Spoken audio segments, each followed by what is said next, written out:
This video is brought to you by Miniature Market. Thousands of board games, discounted prices, miniaturemarket.com. Hello my friends, it's the Game Boy Geek here. Today we're going out to the ocean. We are going to be in our own submarines. Sometimes we'll be up towards the top of the water like this, and a little bit later we'll be going deeper and deeper into the ocean, trying to get some cool animals, put them in our aquarium, and score lots of points. Today we're looking at an upcoming game from Yellow called Oceanos. This is a drafting game, a family-light game designed by Antoine Boza, and this is for 2 to 5 players. Let me show you how it's played. I'll see you on the other side.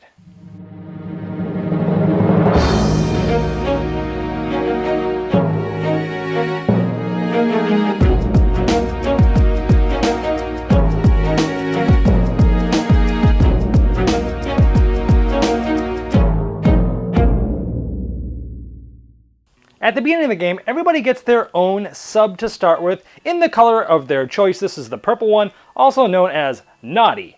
Now each sub is going to come with a level 1 piece. This is called the airlock, this is the aquarium, this is the motor, this is the propeller, and this is the cockpit.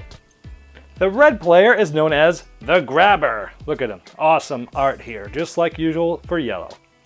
And the yellow player, look at this. It actually has like the Middle Eastern type of tower, or the Middle Eastern woman. Look at this really cool looking ship here, submarine for the yellow player. The green player has Jaws. Awesome, look at this thing. It has the little fish. It's got band-aids. The little kids are driving it. Really cool looking. And this one we have Milady. And this is a cool looking older style one. Look at the, almost looks like Willy Wonka in the chocolate factory there.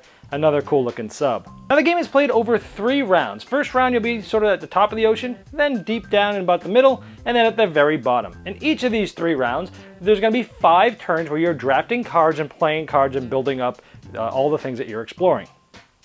Now the main way you'll be scoring points is by finding different unique animals, getting treasure towards the end of the game, getting these coral reefs to line up next to each other, and upgrading your propeller. But let me show you how a round works. Now at the beginning of the round, one player will be the expedition captain. That captain is going to take the number of cards in whatever round they're in and pass them out to everybody else except themselves, and it's always going to be however many periscopes they have plus 1. In this case, at the beginning of the game, you only have 1 periscope. Each player is going to get 2 round 1 cards. Now over the course of the game, you'll be able to upgrade all the way up to a 3 periscope, where that player will be getting 4 cards every round. But in this case, we just get 2 cards. Everyone's going to get 2, and those people are going to look at those 2 cards, decide which one they want, and once they've decided, they'll put it face down in front of them. The other card, or cards sometimes, that you have not chosen will all go to the expedition captain, because that player did not draw any cards. Once everyone has put a card down there, they all will reveal the card. Now as the round goes on, that would be the end of sort of the first turn of the first round, and then the next player clockwise would be the expedition captain passing out the cards. So over the course of time, you'll be going left to right as you select cards, and you'll be building this from left to right, and you'll end up having 3 rows. The top row will be the top of the ocean, then the middle, and then the bottom. Now after the 5 turns of the first round, your board in front of you might look like this. Everyone's building their own in front of them. What happens is there's a player aid that comes out, and at the end of the first and second round, you'll put this at the end and you'll go through end of round scoring. This shows it's a base. This is a base right here, which is the same as a base right here. Some of them are on the cards, but you always get one at the end of the round towards the end. Well, what does the base do? The base says that if there are any crystals out there, notice this is the same logo on there as that's on your ships, and that's to denote that these crystals help you upgrade your ship. Now what you'll do is, if you have a single color here, you can upgrade a 1 level to a 2nd level on your ship. We'll go over ship upgrades in just a moment. Sometimes you'll actually be able to have 2 colors, and then you could upgrade from a 2 to a 3, but later on that. Now normally you could get 2 points for every different animal you have in your entire tableau or your aquarium there, but in this case I have 4 animals, which would normally be 8 points because they're 2 points apiece. But your submarine on level 1 can only hold 3, you can only hold 3 animals there, and so it's a 6-point max. So I could have only gotten 6 points that round. But we had just talked about upgrading ships with crystals and different things you could do. You could have taken that out and upgraded this to having up to 5 animals or 10 points, and that would have given me the 8 points there. Now the next thing you can actually score at the end after that is your propeller. Now again, your propeller starts with 0, but when I was doing my upgrading at the end of the round, maybe I want to upgrade this, or maybe I wanted to actually upgrade this. to a second level here, this would have gotten me 2 points. So there's different ways that you can upgrade your ships. I'll show you the other upgrades later. Then we look at the eyes of the Kraken. Now at the beginning of the game, there was a large, a medium, and a small Kraken put on there for the 3 different rounds. There's many of each size, but you randomly put one of each. Whoever had the most Kraken eyes would have to flip this over and get minus that many points. If people are tied, they both get minus. And it gets worse and worse as the rounds go on. And then at the end of the round, you'd get some fuel tokens back. I'm going to go over those in just a moment. And the second round gets played the same way, except now you're drawing cards from round 2. And you're going to, again, place them left to right, but below the first level. Now let's say as I'm placing these cards, again, through the drafting process, let's say I wanted to play more than one. That's where the fuel tokens come in. Now by default, you start with 1 fuel token. But of course, this is another part of the ship where if you upgrade to 2, you'll get 2. If you upgrade to 3, you'll get up to 3 fuel tokens to use. Remember, you get your fuel tokens back at the end of every round as well. So let me use this fuel token. In this round, instead of just playing 1 card, our fuel allows us to go a little bit further, and we see a second one. So now, when we flip our cards over, we actually got to flip over an extra card this round, but we leave the fuel token there to know that we have used it this round. So let's fast forward a little bit and say we're about halfway through the 3rd and final round. I put my card down, and I flipped it up here, and notice that it has a treasure chest. Now notice my ship here has 1 scuba diver to start with. Everyone starts with 1, but of course, over the course of time, you could upgrade to 2 or even 3 scuba divers, but these are one-time use.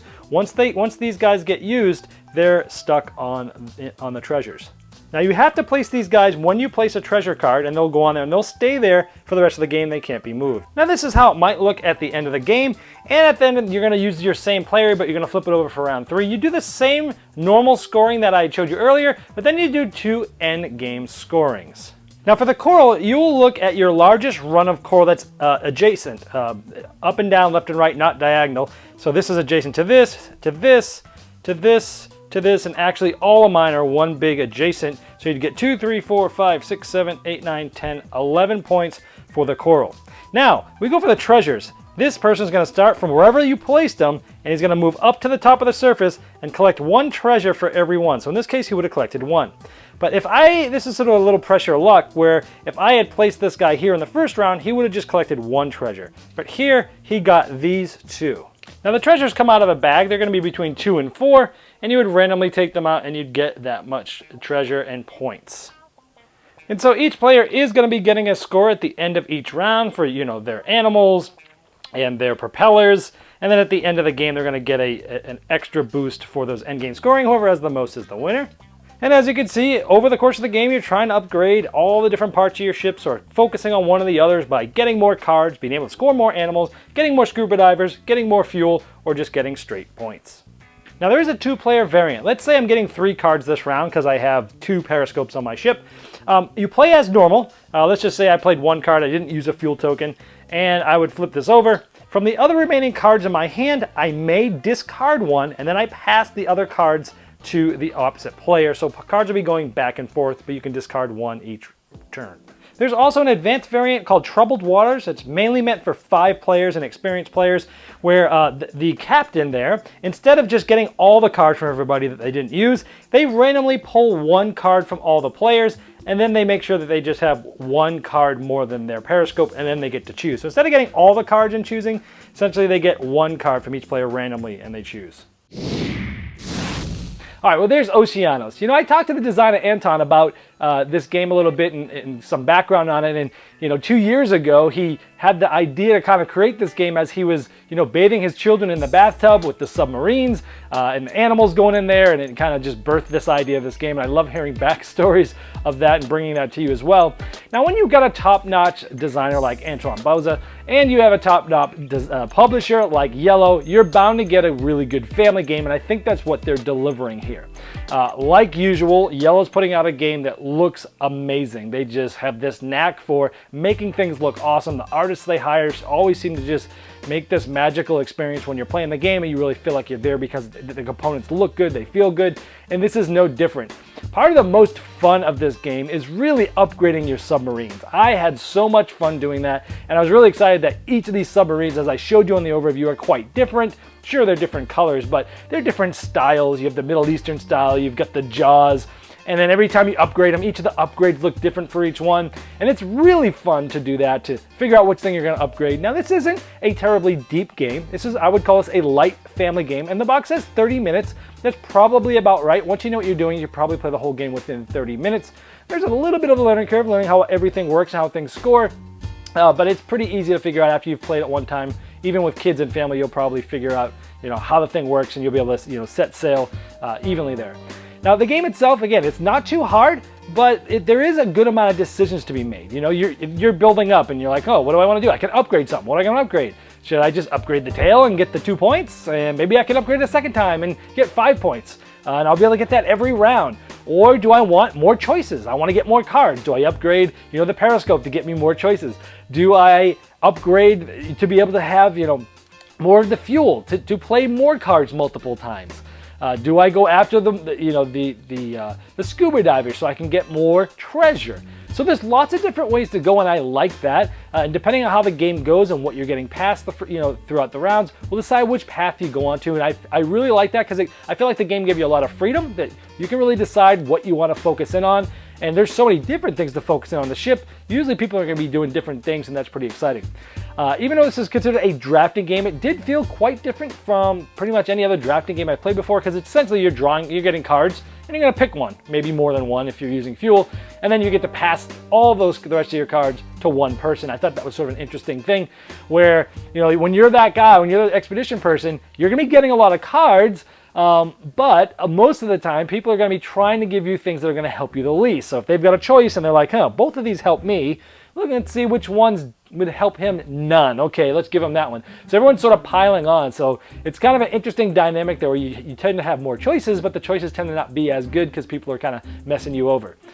So it was fun. I liked it. I like collecting the different animals. I like trying to line up the treasures in the line, that little spatial aspect. Maybe I'll go for the coral and link them together. Again, it felt like a nice open sandbox game where you could really decide what to go for, as the cards come to you. Sure, you might have limited choices at the beginning of the game because you're only getting, say, 2 cards. But obviously, as you upgrade your ship, you start getting more cards. And even with that, you can start going down a path. So I think they did a good job here of creating a really fun experience, upgrading your submarines, making it look cool, and making it simple enough that families will enjoy it, but still having enough depth and enough decision making there that gamers will like it too. So if you are interested, this is, I believe, coming out right around Gen Con, and this is Oceanos, designed by Antoine Bauza and published by Yellow. This video was sponsored by Miniature Market's Review Corner. The Review Corner features podcasts, video, and written game reviews by gamers for gamers. Miniature Market, the online gaming superstore. Thousands of board games, discounted prices. Check them out at miniaturemarket.com. I'd like to thank each and every one of you for backing me on Kickstarter and making this season become a reality. I'd like to especially thank those here that have backed me at the credit level. Now, these video reviews are also available by audio on our podcast. It's the intros and the final thoughts on GameBoyGeek.com. Click podcast.